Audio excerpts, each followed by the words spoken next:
दोस्तों, अगर आप किसी सरकारी काम से किसी सरकारी कार्यालय जाते हैं अपने काम से संबंधित बात करने के लिए, तो उस कार्यालय के अधिकारी या कर्मचारी उस काम के एवज में आपसे घूस मांगता है, ब्राइब मांगता है,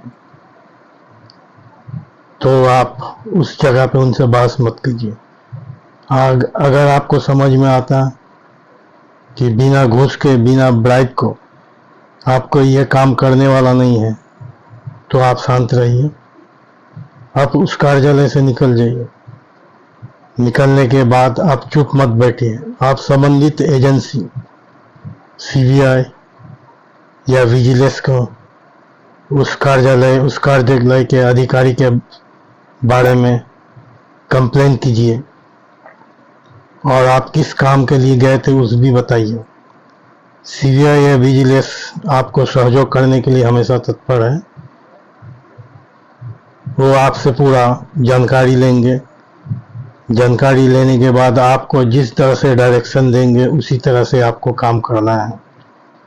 अगर वो बोले कि उस कार्यालय में फिर से आपको जाने के लिए, उस अधिकारी से मिलने के लिए, आप जरूर जाइए, क्योंकि वो आपको सहयोग करेंगे। आपको चुप बैठे रहने से या आपको घूस देने से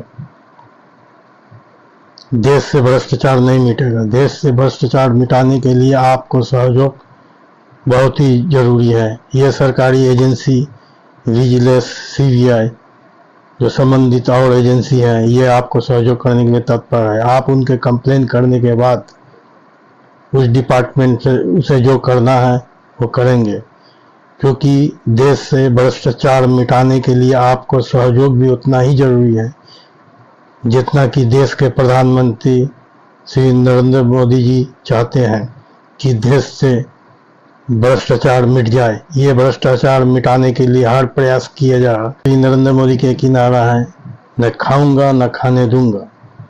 इसीलिए भ्रष्टाचार मिटाने के लिए भारत के जनता के सहयोग बहुत ही जरूरी है।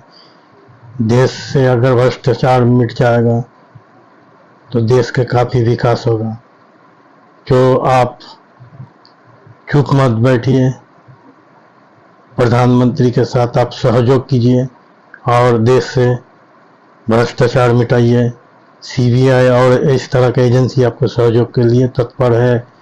आप जिस सीबीआई एजेंसी जैसे ही डायरेक्शन आपको देंगे उसी तरह कीजिए, ताकि ये उस अधिकारी को, उस डिपार्टमेंट को ये मैसेज जाएगा कि अगर हम भ्रष्टाचार करेंगे तो इसी तरह से हमको पनिशमेंट मिलेगा। जनता जागरूक हो चुका है। तो देश से भ्रष्टाचार मिटाने के लिए हमें देश को सहयोग करना है। धन्यवाद।